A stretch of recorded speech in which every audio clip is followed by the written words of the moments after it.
Good morning, or good afternoon now by a few minutes. I'm Linda Montgomery. I'm the Program Director for Family Medicine and help with AME Grand Rounds. So thank you so much for coming today to AME Grand Rounds. Before getting started, I wanted to let you know that you can enter your questions or your comments in the Zoom chat, and then Molly Thiessen, who helps direct AME Grand Rounds with me, will lead a moderated discussion at the end of the presentation. Now to welcome our speakers.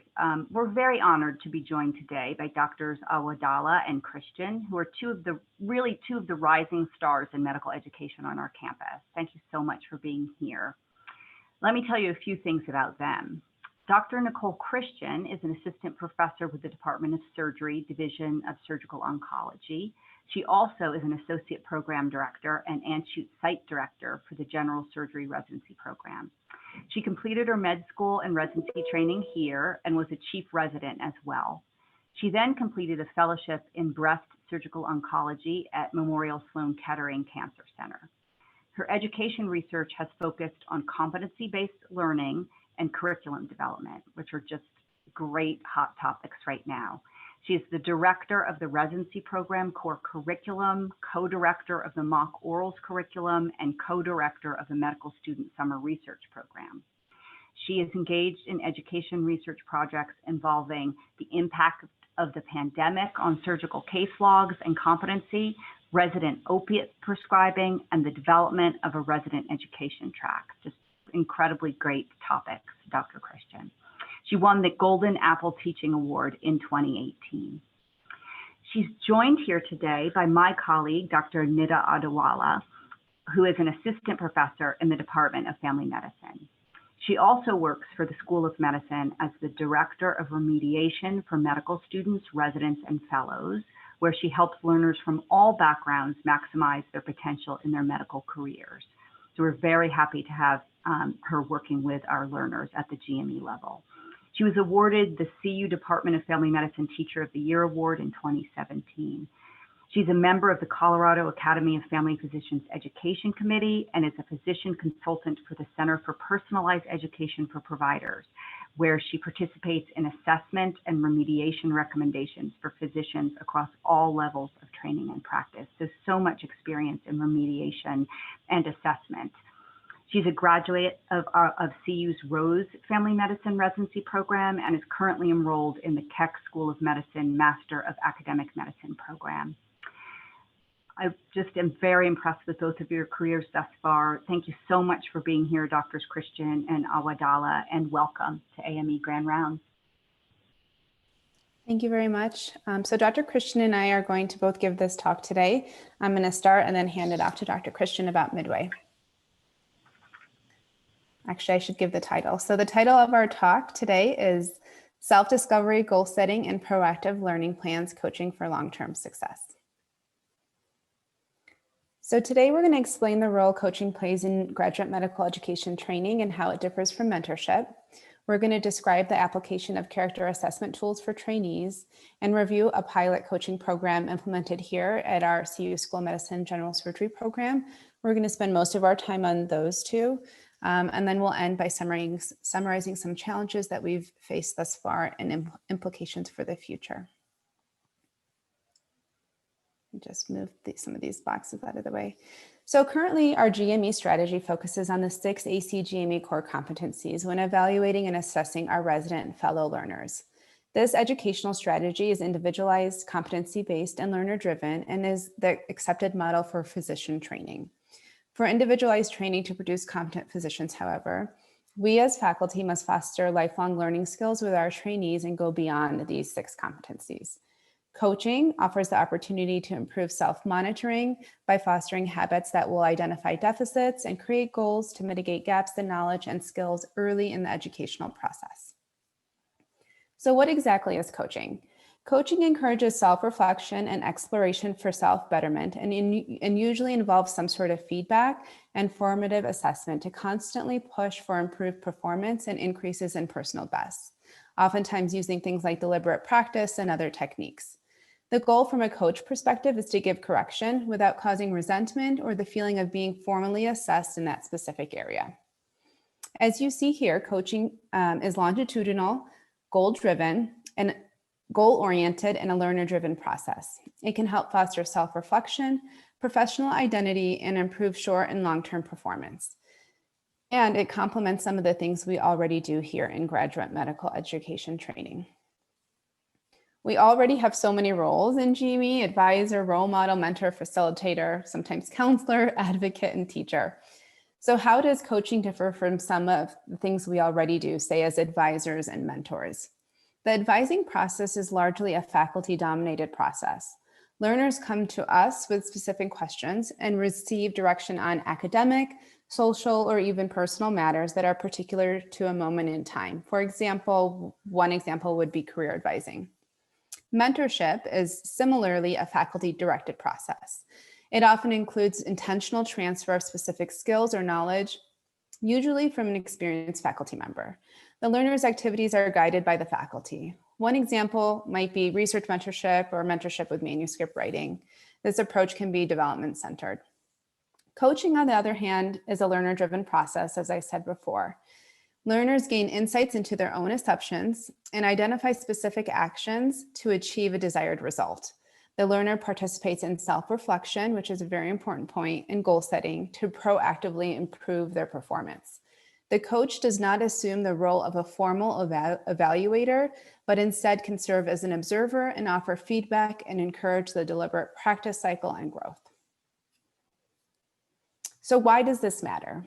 Well, first, we must meet the academic demands from ACGME. The ACGME notes in their core competencies that trainees must participate in the practice-based learning and improvement core competency with a focus on self-evaluation and lifelong learning. This competency requires trainees to identify their strengths, deficiencies, and limits in knowledge through a process of both self-assessment and be able to utilize feedback from external evaluations. In addition, ACGME now requires that trainees participate in learning plans. In the updates that came out in 2019, ACGME added that faculty should assist residents in developing individualized learning plans to capitalize on their strengths and identify areas for growth.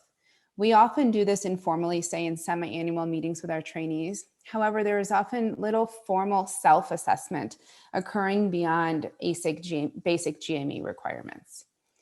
So while these points are very important in training, trainees often lack the ability to reflect and assess their own knowledge and skills. Only about 2 to 6% of struggling learners will actually self-identify. And it's not so much because they don't know that they have an issue, but because they're afraid to say that they do. They may also harbor qualities of a fixed mindset, believing that their basic ability, intelligence, and talents are fixed traits. Lastly, ACGME notes, and I'll paraphrase, the professional development of the physician begins in medical school and continues through faculty modeling in an environment that emphasizes joy and curiosity, problem solving, academic rigor, and discovery. Again, all very important aspects of training. ACGME, however, states that this is often physically, emotionally, and intellectually demanding.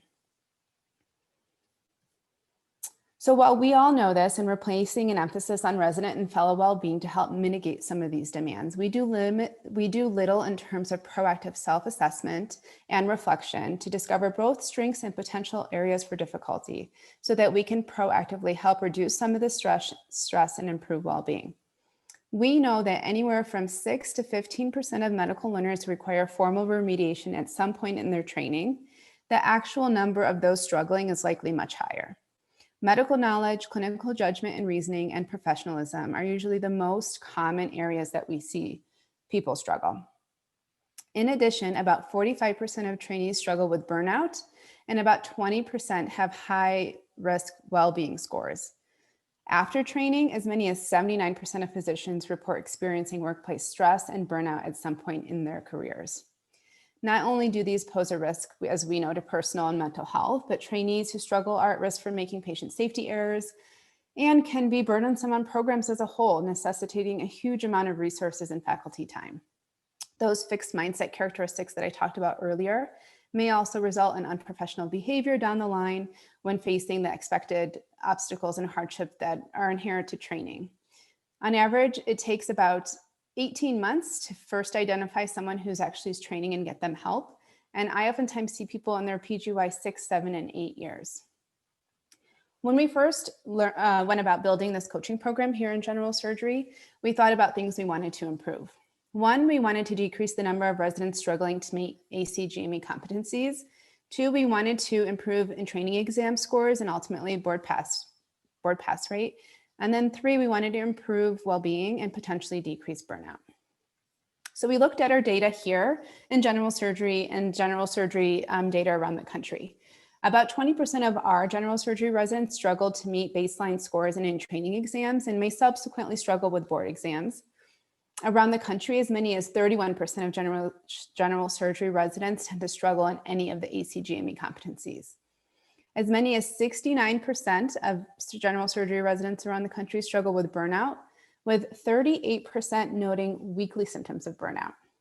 While I don't have data on general surgery well-being scores, it currently appears that the American College of Surgeons is encouraging resident fellow members to participate in this assessment on their website.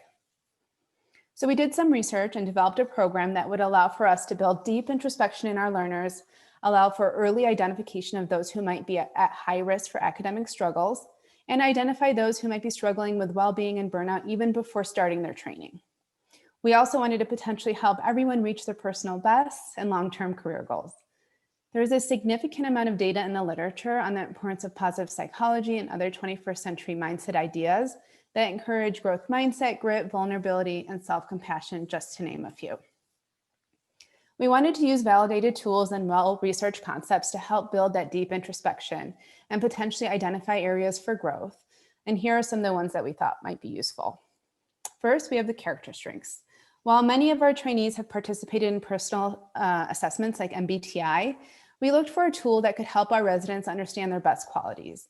The VIA character assessment is a validated assessment tool that can provide personalized, in-depth analysis of strengths and include actionable tips to apply strengths to find greater well-being. Character strengths are positive parts of our personalities that make people feel authentic and engaged.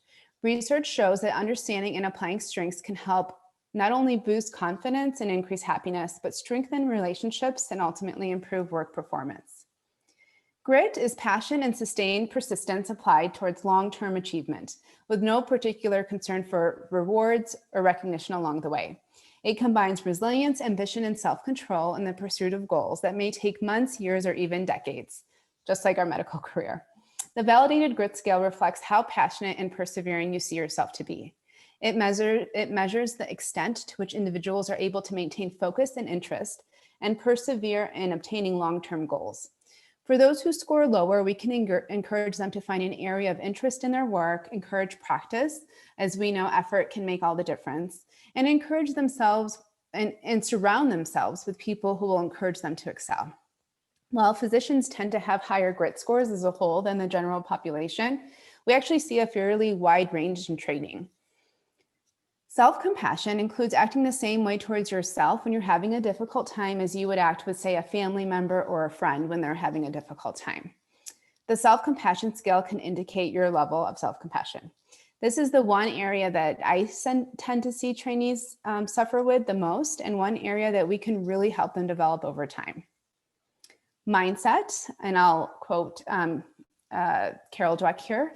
In growth mindset, people believe that their most basic abilities can be developed through dedication and hard work. Brains and talent are just the starting point. This creates a love of learning and a resilience that is essential for great accomplishment. The growth mindset scale can help your trainee better understand if they tend to be more growth or fixed in their mindset. We often fluctuate between growth and fixed mindsets all the time, but those who have mainly a growth mindset tend to excel in their education and are less likely to suffer from depression and ruminate over problems and setbacks. We can encourage growth mindsets in our everyday encounters with our trainees. In well-being, as I said before, we all know this, the medical profession is experiencing unprecedented levels of distress that can have negative effects on all aspects of healthcare. Poor well-being can result in short and long-term career implications, depression, substance abuse, and even suicide. The first step is to identify it so we can direct individuals to proper mental health resources and get them professional help. The physician and resident well-being indices are validated tools to measure well-being. And while professional mental health treatment can be effective in helping those who suffer with mental health conditions, sadness, anxiety, and anger, research shows that these interventions are only about 65% effective and are often temporary. While we obviously don't want to provide counseling and other mental health treatments to our trainees, we know that positive psychology and the elements of PERMA teach skills that are self-sustaining. Coaching with these evidence-based interventions are crucial to long-term well-being. So lastly, I have Seligman's PERMA model, which incorporates 5 core elements of psychological well-being and happiness. Dr. Martin Seligman is a well-known researcher and psychologist at the University of Pennsylvania and is the author of a popular book titled Flourish, as well as an older book titled Authentic Happiness. Some of you may have already read some of his books. The gold standard for measuring happiness was life satisfaction, and the goal of positive psychology was to increase life satisfaction. He has rethought this theory as he notes that there are many inadequacies in this original theory of authentic happiness, as so much is tied to our day-to-day mood. Well-being, however, does not revolve around one single thing like mood, but it instead incorporates these 5 elements. Each element, he notes, must contribute to well-being, be pursued for its own sake, and be defined and individually measured. The 5 elements of his newer well-being theory model include 1, positive emotion. How happy are you? Engagement, your enjoyment of learning new things. Your personal relationships. He notes very little that is positive is solitary.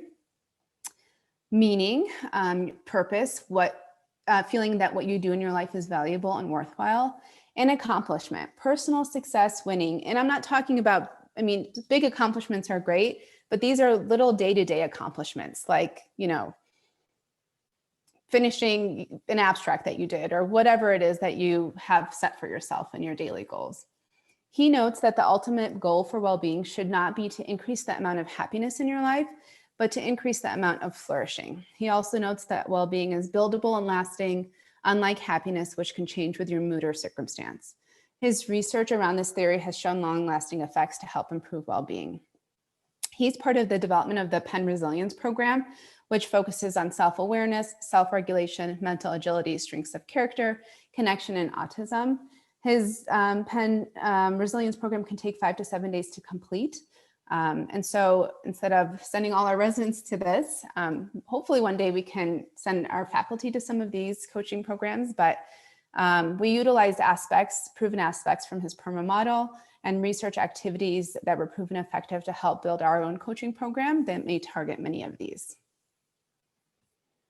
So we took these tools and concepts and incorporated aspects from the AMA coaching guide, as well as the R2C2 model of coaching to develop our coaching program. The R2C2 model consists of 4 phases, which many of you may already know about: relationship building, exploring reactions to feedback, exploring understanding of feedback content, and coaching for performance change. And so I'm going to go ahead and hand this off to Dr. Christian, and she's going to go through our curriculum and some things we've done so far. Next slide.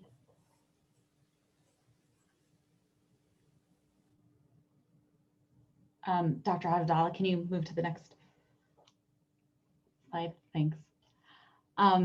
So thanks, everybody. So now, after identification and selection of these validated tools, which all include self-assessment pieces and concepts, we then converted it into a pilot longitudinal coaching curriculum for the Department of Surgery, which would take place over the course of our intern year. Next, I'll start reviewing the timeline and content of our curriculum, as well as identification of the logistic hurdles and successes. So our curriculum was designed to truly fit multiple learner needs. As some context, we have 32 interns in our department and our program, which include categorical general surgery interns, designated prelims who are going into fields like anesthesia or radiology, and also a large number of undesignated prelims who need to navigate the reapplication process to residency this year, and integrated residents that are in the integrated plastic surgery and urology programs. Next slide. So first, I'll review the activities we had interns complete prior to actual initiation of the program. We felt that introducing some of this material prior to their initial start date on June 23rd would give our incoming interns some time to complete their assessments, and then also it would serve as preparatory homework that would introduce some of these positive psychology concepts prior to the didactic sessions we held early in the year and really establish the groundwork for our entire curriculum. Next slide. So the initial step of the assessment was to review the interns program applications for red flags. Possible concerns we noted in applications included history of prior step failure, history of legal trouble, lack of medicine or surgery sub-I in their M4 year, large gaps off in medical school, needing to match into our program through the SOAP process, significant life stressors or mental health struggles that were self-identified in their application or essays, and also identification of failure of rotations or previous failure of any sort of in-training examination, depending on the route that these interns took to our program. And so after review of their application and identification of red flags, we had all of the residents fill out self-assessment, 6 different self-assessment tools that were reviewed by Dr. Awadallah earlier in this talk. So while having them fill out 6 self-assessments might seem like a lot of work, we packaged them into an easy-to-use REDCap link. Both the Physician Wellbeing Index and the VIA Strengths tools did require going to a specific separate website to complete, but we had the residents then upload their results through the REDCap link and asked them questions to reflect on their results so that everything was in one place. And 31 of our 32 residents did complete the entire self-assessment prior to the workshop. We found that in assessing the residents after they're matched to our program, but prior to initiation of their training, incoming interns had actually relatively good baseline scores from what we expected, especially compared to our understanding of what we would expect them to have partway through the year and based off of the national data and our own internal data. However, by doing it ahead of time, we were able to still identify multiple interns that had particularly low outlying scores, especially in the Physician Wellbeing Index and self-compassion. We then did coaching assignments to 5 individual coaches to ensure appropriate distribution of workload for the coaches. 2 of our 5 coaches are outside of the department. So Dr. Awadallah and Dr. Feinstadt are members of the Department of Family Medicine and Internal Medicine.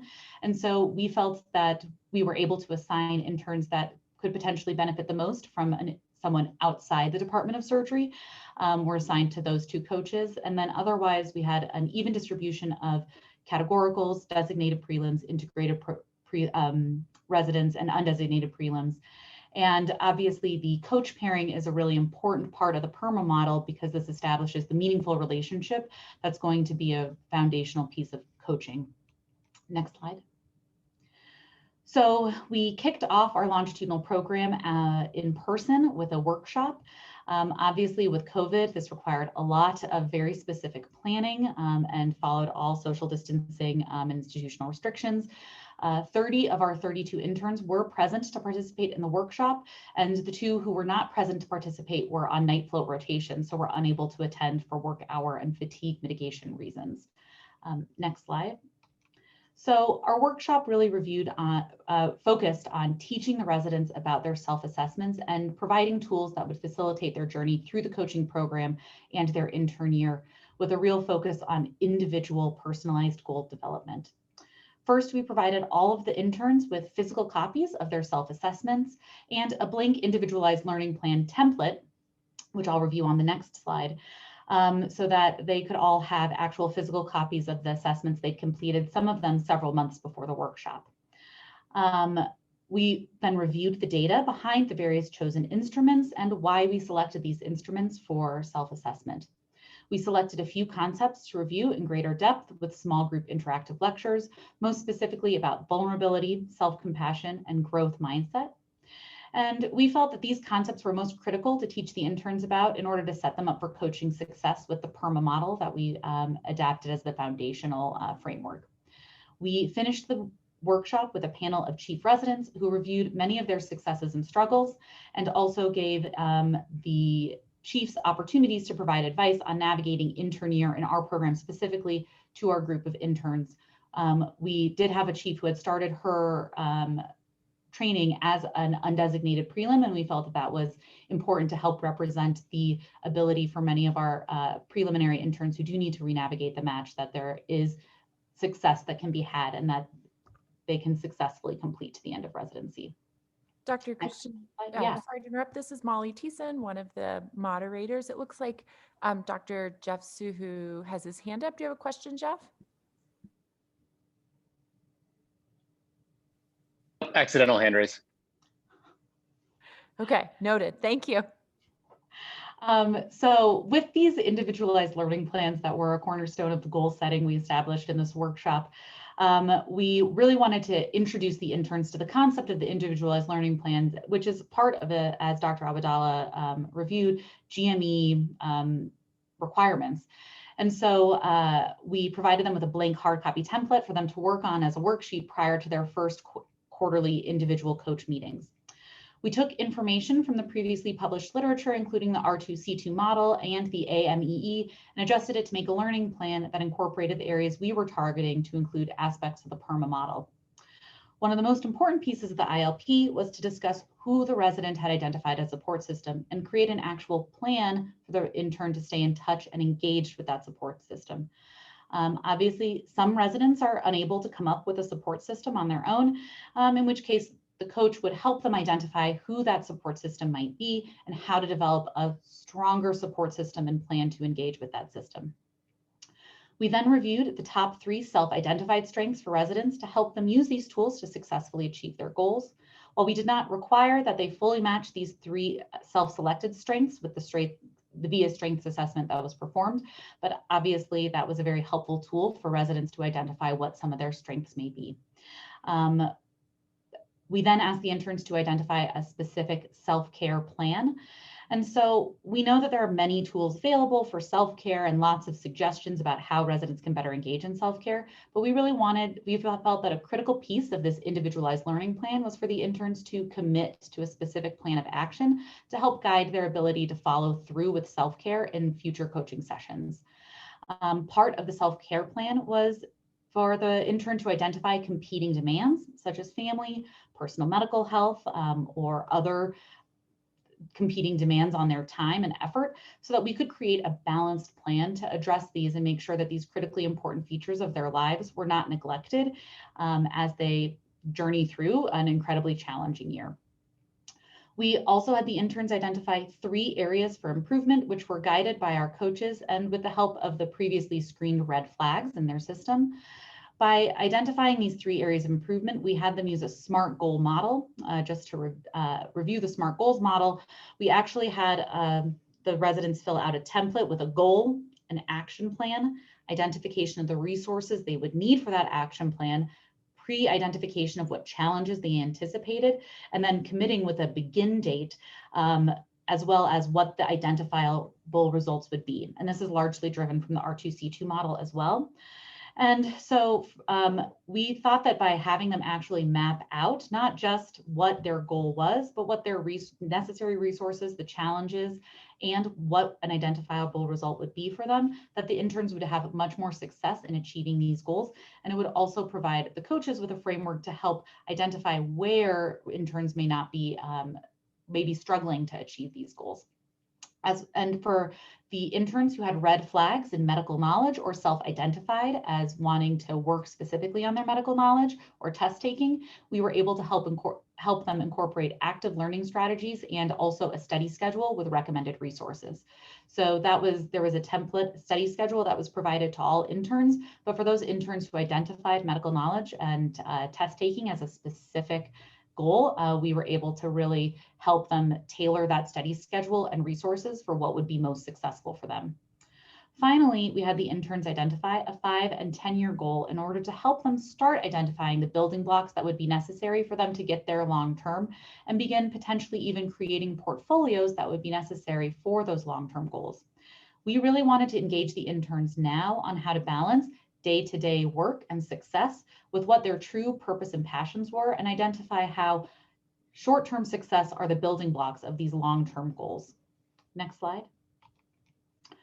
So finally, the next step of our program after our workshop and ILP development was to establish quarterly coaching meetings, and then also other intermittent check-ins that would emphasize reflection and reassessment to continue to help the interns progress with their individualized learning plans and goals throughout the year. Next slide. So the first quarterly meeting was review of their ILP and goal setting, which I went over with the components of the individualized learning plan we introduced at the workshop. And so with this first quarterly meeting, the goal was not really just to flesh out that ILP, but start with that engagement, with engagement in meaningful work, establishing of the meaningful relationship piece of the PERMA model. And then the second quarterly self-assessment, we focused on reviewing the lowest self-assessment score of the resident. And part of this was to reflect what that meant, whether or not they felt that this was accurate, whether or not they had done any sort of work or engagement or had incorporated that into some of their goals in their ILP. And again, identify an actual action plan to improve things like self-compassion or well-being, depending on what their specific lowest self-assessment score was. And we also encouraged them to reflect on their strengths assessment and how they could use their strengths to improve things that were low in their self-assessment. And again, this was an emphasis on positive emotion as well as meaning in terms of the PERMA model in the second quarterly meeting. The third quarterly meeting, which has not happened for our residents yet, is happening in March, because this is going to be after the match results for our undesignated prelims who are re-entering the match. It's after our in-training exam results for those interns that are completing the in-training exam. And also it's an opportunity for us to use that data and information to reassess and revise any goals, reflect on successes, and then also begin to identify what type of mentorship needs the residents have. Because at the end of the year, we will be handing off the interns to a specific designated mentor to continue this type of work throughout their residency training.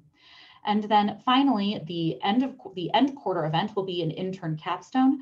In this, we'll have them do an activity of a letter of gratitude, as well as significant reflection on the year and goals for the future. We'll revisit the goals that they established at the end of the year or at the beginning of the year to do a lot of reflection about what they were able to achieve. And then we'll also repeat the 6 self-assessment tools that we had them complete at the beginning of the year. The ability for this intern capstone event to be in person is to be determined based off of COVID restrictions. Next slide. And so in addition to these quarterly meetings, we established a couple of additional check-ins. One of the really important things we wanted to do with these check-ins was give residents individual tools that might not require a one-on-one meeting, but would be evidence-based positive psychology tools that would help them continue to build resilience, grit, and all of these other kind of personal growth opportunities that we really wanted them to embrace and practice over the course of the year. So the strengths exercise we picked, we asked our residents to look at their top strengths and assess what was their, quote, signature strengths. Signature strengths are thought to give a feeling of excitement when displaying them and allow for a sense of ownership and authenticity. We asked them to use a signature strength in a new way to allow them to potentially feel that sense of excitement in a new way. And we also used the strengths and asked them how they can use it in training to help them flourish. We recently asked the residents to do a self-appreciation exercise in which they were able to reflect on things that they have accomplished and are grateful for. So as Dr. Abdallah mentioned earlier, one of the cornerstones of self-appreciation and accomplishment is not that they have completed residency or even completed their intern year, but that they completed their notes in a more timely fashion, or they successfully put in all of the orders without need for correction, or even that they had a patient thank them for the extra time that they spent with them. And so we really wanted them to focus on self-appreciation in this day-to-day manner in order to build the skills of self-appreciation. We also were encouraging them to reflect on these small accomplishments that help them get towards their specific goals set in their ILPs, and requested that they share these reflections with their individual coach. Interns were also given the opportunity to schedule ad hoc meetings throughout the year with their individual coach. And I think that this has been a very different experience for each coach and for each of us with our individual assigned interns. Various additional meetings have happened throughout the year over the phone, via email, or also on Zoom. And the range of needs from our interns has been from the practical, with a lot of interview coaching, especially for our undesignated prelims, and preparation of their applications or help asking for letters of recommendation, to deeply personal needs that as residents have navigated the ongoing pandemic and social and political crises in our nation. And so having this additional availability for ad hoc coach meetings, I think, has been utilized by a small number of our interns, but has been incredibly meaningful for those who have needed these additional meetings. And then finally, as I discussed, there will be an intern or mentor handoff at the end of the year. And so we've been initiating our recruitment of faculty mentors within the Department of Surgery to populate the mentors program that we'll be handing off our interns to at the end of the year. We will be providing our mentors with faculty development, but do not expect them to act as coaches or have the level of engagement that the coaches have during the intern year. The goal is to pair our interns with faculty based off of their self-identified needs. So while we anticipate career interest to be a primary goal of many of our categorical interns, we understand that mentorship about personal lives, research, or other needs may best serve our interns, and we'll be working with them through the rest of these quarterly meetings to identify what those needs may be. And then we will also be contacting the programs for any of our undesignated or designated prelims. We'll be contacting the programs that they'll be entering at the end of the year so that we can provide a warm handoff and share any knowledge or information that would be helpful for the future success of these residents. Next slide. So in review, our coaching program really began when we matched our group of interns last spring. We had very high levels of engagement with our pre-year assignments of these validated self-assessment tools, and also really high engagement with the self-discovery workshop. We've progressed through the year with quarterly meetings and ad hoc meetings with a variety of personal and professional goal setting that's been truly driven by the intern identification of what their needs are, but informed by our coaches' understanding of the red flags and also the training and PERMA model that we based our coaching model on. Our ongoing meetings and check-ins have been going well, and we are tracking participation data, although I do not have final information yet about some of our spring and end of year check-ins. Next slide. So obviously this program has been a very big program for a large intern general surgery program, and we've met multiple challenges. As everyone on this meeting knows, COVID has been really big, has created a really big need to pivot from some of the initial things we envisioned with our coaching program when we began planning this program over a year ago. We also anticipate that COVID has created additional stress. And because of COVID limitations with the in-training examination, while classically all 32 of our interns would be completing the in-training examination regardless of their destination, due to social distancing, any of our interns who are not continuing on in a surgical specialty will not be completing the in-training examination. While COVID has required that almost all of our meetings have happened over Zoom, this has been a challenge in terms of some of the meaningful relationship building that our coaches have had for our interns, but it also has been, I think, in many ways a solution, because while scheduling is very difficult with very busy interns on multiple services in multiple sites, our interns rotate at 5 different sites, and we have coaches that are in 3 different programs at 3 different hospitals, including Denver Health, the VA, and Anschutz. And so Zoom has actually lowered the barriers to making sure that our interns are able to complete their tasks and kind of focus on the meetings because we don't require them to have so much additional extra time to travel. We do have some concerns that buy-in might be a little bit low for those who can be most at risk. Residents who are already burnt out or have low well-being scores may be less engaged, but we did make this program mandatory for all of our interns. And so we hoped that that would help bolster buy-in from those who might need this program most. And we are tracking with our evaluation tools for the program specifically. Hopefully we'll be able to get some information about how buy-in was for those residents. Self-disclosure is another barrier that's a little bit hard to assess. As Dr. Abdallah discussed, many interns or residents who know that they have challenges are very hesitant to self-disclose those challenges. And so we really had to rely on these character assessments and self-disclosure. In the creation of this program, we talked about multiple other ways that we would be able to get over the barrier of self-disclosure, including mock oral exams, direct observation of care. But because of the size of our program and the limitations of COVID, we were unable to incorporate these types of observations and information into our ILPs and coaching program at this point in time. And so the thing that I just like to leave all of you with is a little bit of direct feedback we've gotten from residents in the feedback we've gotten so far.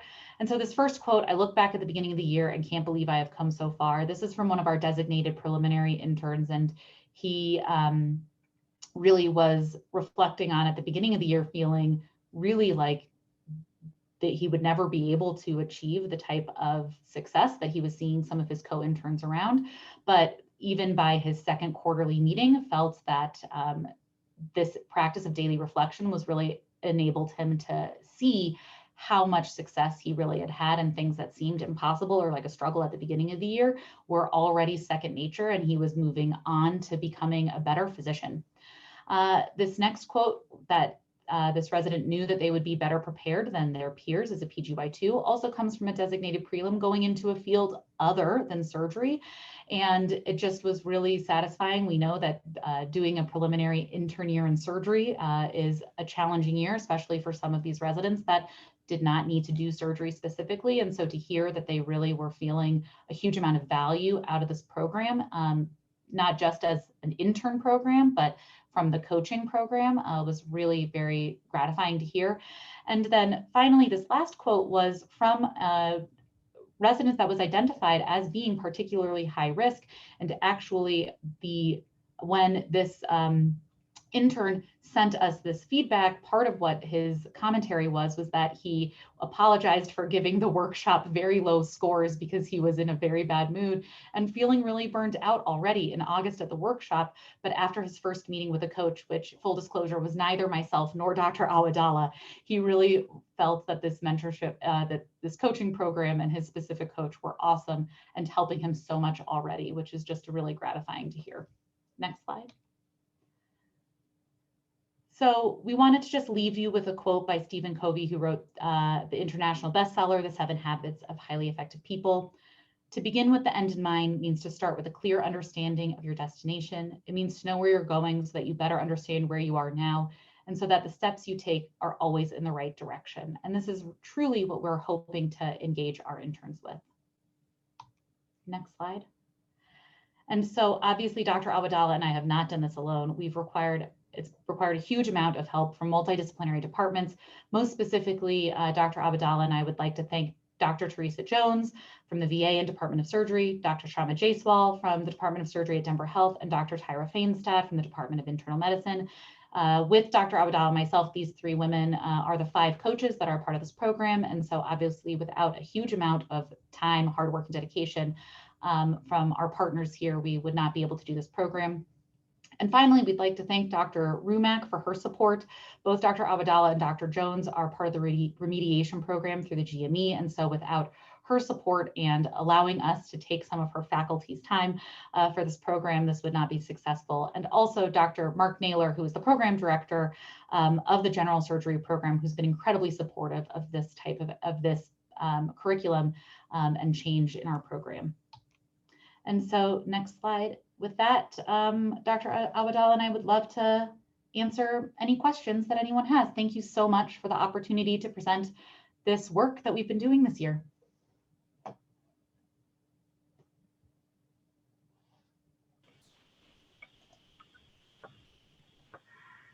Thank you so much, Dr. Christian and Dr. Awadallah. That was an awesome presentation. I kind of want to go through the program myself and get all of our residents through. So what an awesome thing here. It looks like there are already some questions coming up in the chat. If you can read them, you're welcome to just repeat and answer them, or I can shout them out to you. So what? Is everyone hearing an echo on me? No, you're. Can Okay. you see them, Nicole? Because I can read them if you'd like. Yeah, I think that I'm having feedback. I've got you. So Dr. Rumek notes, yeah, I'm getting an echo too. Do you hear that? Okay, that's better. So Dr. Rumek notes, making the program mandatory helps get over the barrier of having to admit that an intern needs help. And I completely agree. Our hope is that by allowing everybody to do an ILP and stating, this is something you should do forever, and it's okay to be vulnerable and to admit your mistakes or to say you're having trouble, because we are all doing this. Hopefully it'll kind of get over that hump of feeling scared to admit, which I think we've seen. I've had, I mean, I can say in my own coachees, it's been great. Next, Miriam Post says, what a great program. Are there any plans to expand it to apply to PGY2 and above residents or other specialties? I'll let Nicole talk about PGY2. We would love to be able to expand it to other specialties. We have it kind of, this is our pilot year, especially with COVID, you know, ITE and things like that. But once we have a little bit more data, we're happy to share it with other programs and potentially even help coach other faculty members to be able to coach. Nicole, I don't know at this point that we have the ability to have coaches in the PGY2 year and beyond, but we're hoping that they've got these skills to go on to that next step of mentorship. But I'll let Nicole weigh in on that. Yeah, so our goal is that by teaching them their intern year ongoing, they'll be able to use these tools in coaching, and obviously can always come back to their coach if they have specific needs. But the goal is then to transition from a coaching model to a mentorship model. And while we do have assigned mentors for all of our residents currently, we are planning on using the information we get from this coaching program intern year to do a better job assigning mentors and increase the mentor engagement and training so that they understand a little bit more about what their roles are. And, you know, hopefully by being a little bit more tailored in our approach to mentor assignment, be able to increase engagement of both residents and faculty. And then the next question was if we allowed residents to switch coaches, and that's a great question. We didn't have any requests to switch coaches, so we would have to, I guess, cross that bridge if we had that request, but so far we haven't had any requests. And I think we were also deliberate in pairing coaches based on the information we had at the time, and based on our own strengths as coaches. And so I think maybe that was helpful. It wasn't just randomly assigned. That was actually one of my questions, was how did you, in terms of choosing how you paired the interns with the coaches, was it just, were there certain strengths that you guys self-identified, or not red flags, I guess it has a negative connotation, but certain characteristics that you're looking for? How did you match them so well? Well, so one of the things we did was kind of distribute the type of intern across coaches so that it wouldn't be that one coach would have only categoricals or undesignated prelims, because we anticipated that, especially with our undesignated prelims that had to match to our program through the SOAP process, that they almost certainly had some sort of higher need than some of our categorical residents. And in that group of undesignated prelims, we identified the residents that were particularly high risk for need of remediation and actually assigned them to coaches outside of the department. So those were individuals that were assigned to Dr. Abadala and Dr. Feinstad, because we wanted to really create a culture of safety for those interns to really feel that they could be honest and open with their coaches with their struggles in the department, and didn't want to add concerns over, talking to the associate program director, for example, about other surgical faculty in the department if they were having problems. And then those were basically the biggest things that we did. And honestly, I think one of the reasons that people haven't asked to switch, if they wanted to switch, is that I think that the culture of surgery is probably likely one of, oh, this is my assigned coach, so I will accept it and move on with my life a little bit. But I think that that's a really good thing to discuss, because obviously if somebody doesn't have the meaningful relationship in their coaching and would want one, that's something for us to consider in the future to make sure that people have access to the meaningful coaching relationship. But I also think that it helps ahead of time that the 5 of us who are coaches are all fairly engaged faculty who have been really excited about the success of this program. Angela notes she'd like access, and we're happy to send you our PowerPoint. We can send you our ILP and a link to the REDCap, or even a PDF of the REDCap questions. The way REDCap works is you kind of have to like go through them all, but if you just want to see what some of those questions look like, again, Nicole noted that the VIA and the Wellbeing Index both require that you go to their website, but there's a link in there as well. And so I think it's helpful for everybody to take these, especially if you're interested in offering them. If you do it on REDCap, I'll be able to see your scores, but you can fake a name or something. Otherwise, you can go to the individual websites to fill them out too. Next is, while making it mandatory eliminates barriers, it also means there will be some, hold on, it flipped up. Sorry, I lost the question. There will be some less engaged. How are you addressing those who are less engaged? This has been, I think, one of our biggest areas, and not in a bunch of residents, but those who are less engaged. I think one, just knowing that we're available and there to help them has been really helpful. And those who are less engaged, as far as we can tell, are not less engaged because they don't care, but many of those who are less engaged because they're interviewing again, and they're going through that whole process of the match again, and they're just super busy. And so it's not like they're like, oh, we don't really care about this, but they're like, you know, this is great.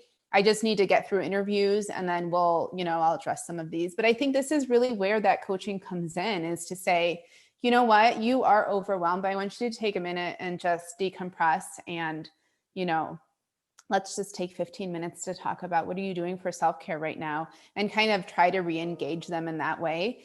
We're not mandating a ton of work. Once they get through those self-assessments and they do that workshop, it doesn't take very long. And so overall, I would say it's not that we have had no engagement from some people. It's just that some others who are currently participating in the match again have had, you know, they have these competing demands. Linda, I love this model and have ever since, sounds like, used the Atul Gawande's article on medical education and medical training. How do you get enough non-evaluative trained coaches? I'm really interested in knowing about the training for coaches. So there's a lot of training programs for coaches. There are some formal ones that Dr. Feinstead is actually doing. I'm not getting to be a trained specific coach, but work on coaching in my master's program. So there's a lot of formal coaching. The absolute minimum, I would say, is to read AMA Coaching Guide and probably this R2C2 model. And we're happy to offer some coaching to coach the coaches if we get a group of people who are interested. And in an ideal world, all of our coaches wouldn't necessarily be. So for example, if general surgery and internal medicine wants to do this, it would be kind of great to swap faculty and have medicine potentially coach surgery and surgery coach medicine, and learn a little bit of baseline on what those residents might experience in their day-to-day life. But ideally, coaches come from different pieces. This is new, and we tried to pair people with, you know, say myself, who will never evaluate them. But you know, if Nicole is paired with people, she can just step away from CCC or et cetera, and not specifically evaluate them on their coaching pieces. Yeah, I'm going to unmute and just say I love that idea, because we know we've all been residents, right? We, in some ways, will never stop being residents. And so we know that we never stop thinking that we're being evaluated. And so I love the idea of that cross discipline evaluation. It goes into sort of the anonymity of the evaluation tools too, Nida. Like, you say you can see all the answers. Can all of you see all the answers, or are they protected in some way? So they're protected on a secure server. And when we initially put them together, our biggest concern was we would have a resident who scores really poor on the Wellbeing Index, or maybe is even suicidal, or writes something about that. And so we did put a disclosure at the beginning that if there was any significant warning signs to their personal or, other health, that we would potentially disclose that to the program director or the APDs to get them the help they needed. But as long as it wasn't that severe, and it wasn't, we told them we would potentially share within each other as a group if we just wanted to talk about how things were going, but it was largely confidential. It's hard when you're in residency training and you have a small group of faculty. But we actually, Nicole, we haven't had any pushback on that. I hadn't had a single, I'm the only person who has access to that REDKIP data. No one emailed me when I said, if you have questions, let me know before you complete this. No one really seemed to. Okay. Yeah, and we very much emphasized this is not evaluation, and this is not a substitute for mental health care. For example, if we are identifying residents who are at really high risk of actual mental health needs, we refer them. And actually we definitely have, through the coaching program, caught a couple of residents who were on medications for ADHD, anxiety, or depression previously, and then in their transition to intern year hadn't seen their PCP or moved states and didn't have a PCP.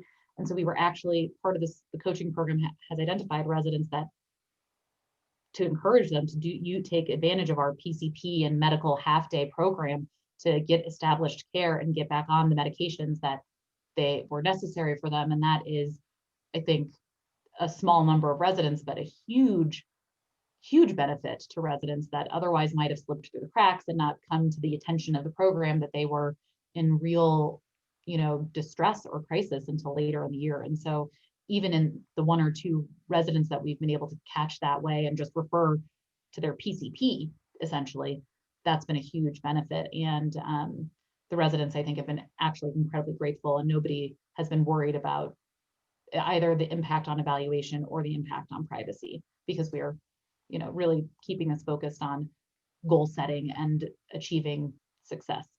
And to tag on that, we actually, I think, had 3 who had high risk scores in burnout and well-being before they even started.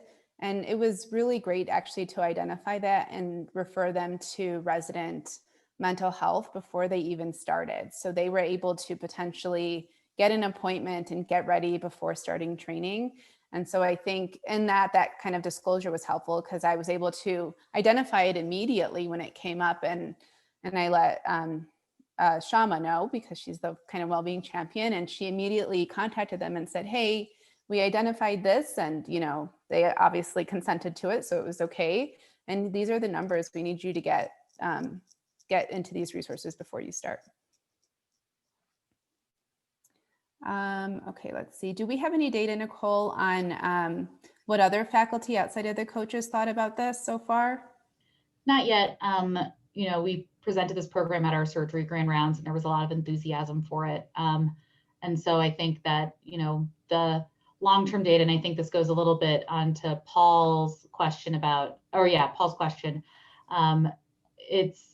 we don't have faculty feedback yet. It's been, anecdotally positive, but I think that when we finish the year, when we get our in-training examination scores, when we see how our prelims who are re-entering the match do, I think that that's a lot of the data that is forthcoming from this program. That's great. Thank you again so much, Dr. Christian and Dr. Awadallah. A really wonderful program, and I think always timely, but certainly this year especially so perfectly timed for the needs of our trainees. So thank you so much for the good work that you do and for teaching us all about it today. And most of you should be able to see a QR code for our evaluation.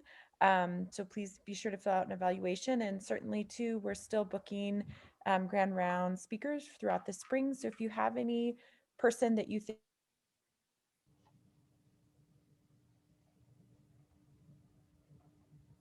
Oh, we lost her. We lost her. That's a good excuse for me to jump in and say thanks too. Thank you so much. And I think what Molly was trying to say is, there are other speakers that you all would like to hear from. Please let us know. There's space at the end of the survey to do that. Nicole and Nina, thank you. This was really great. And I can think of a lot of ideas for collaborations and other projects across specialties and across the continuum of medical education as well. So great job.